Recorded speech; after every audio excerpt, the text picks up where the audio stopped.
بسم الله الرحمن الرحيم بسم الله الرحمن الرحيم. Assalamualaikum warahmatullahi wabarakatuh. Syukur Alhamdulillah kita dapat berjumpa lagi di channel ini. Salawat serta salam semoga tetap tercurahkan pada junjungan kita baginda Nabi Muhammad sallallahu alaihi wasallam. Allahumma salli ala sayyidina Muhammad wa ala ali sayyidina Muhammad. Sahabat beriman yang dirahmati Allah Subhanahu wa taala. Salah satu ibadah sunnah yang sangat dianjurkan ialah sholat tahajud. Sholat yang dikerjakan pada sepertiga malam ini memang memiliki banyak keutamaan. Bahkan sholat tahajud menyimpan pahala dan kebaikan yang luar biasa. Karena di waktu tersebut seorang hamba menghadap Allah Subhanahu wa taala dan menjadi manusia pilihan. Namun ada 4 larangan yang hendaknya dihindari saat mengerjakan sholat tahajud. Larangan apakah itu? Mari sahabat, kita simak sampai akhir. 4 larangan tersebut yaitu pertama, mengerjakan sholat tahajud dengan tidak konsisten. Mengerjakan sholat tahajud lalu meninggalkannya adalah suatu larangan yang harus dihindari. Sholat tahajud seharusnya dilakukan dengan istiqomah, baik dalam kondisi sulit maupun bahagia.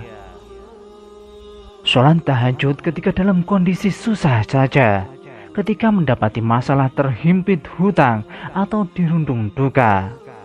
Namun ketika sedang kondisi lapang, senang dan bahagia, lalu lupa dengan meninggalkan sholat tahajud. Yang seperti inilah mendapat kritik dari Rasulullah Shallallahu Alaihi Wasallam.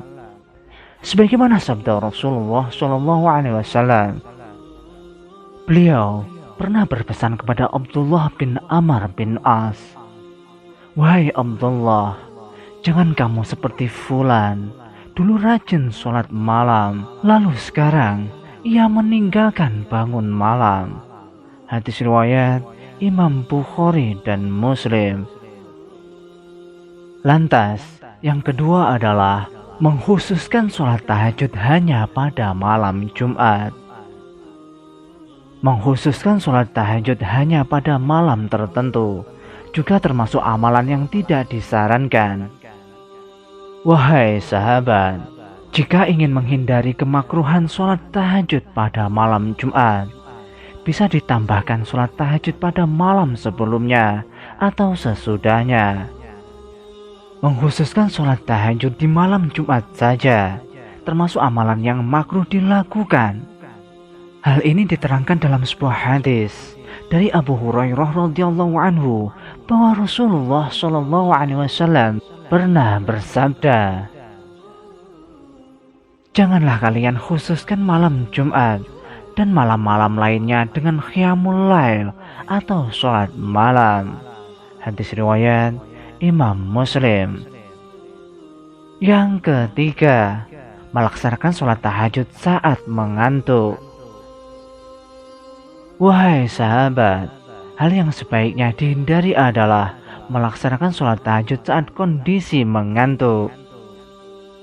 Rasulullah Shallallahu Alaihi Wasallam menyarankan untuk tidur atau istirahat sejenak jika mengantuk sebelum melanjutkan sholat tahajud. Karena memaksakan diri dalam keadaan mengantuk dapat mengakibatkan kesalahan dalam sholat tersebut.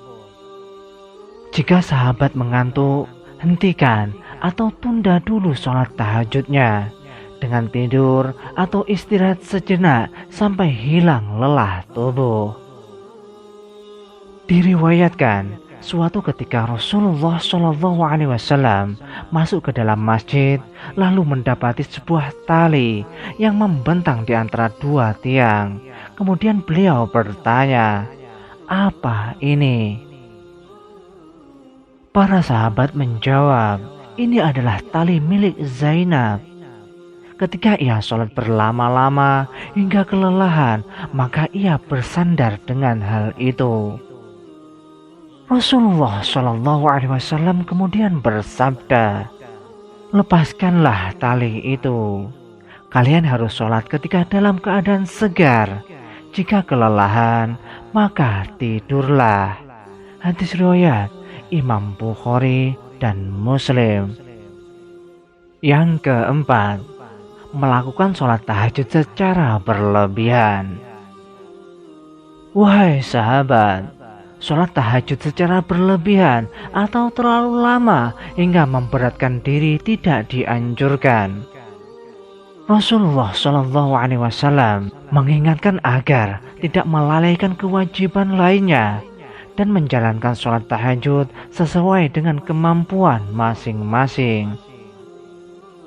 Dengan hal tersebut, Rasulullah Shallallahu Alaihi Wasallam telah memberi peringatan. Demi Allah, akulah orang yang paling takut kepada Allah dan paling bertakwa kepadanya di antara kalian. Tapi aku kadang berpuasa dan kadang tidak. Aku mengerjakan sholat malam dan juga tidur. Dan aku juga menikahi perempuan. Siapa yang membenci sunnahku, maka ia tidak termasuk golonganku.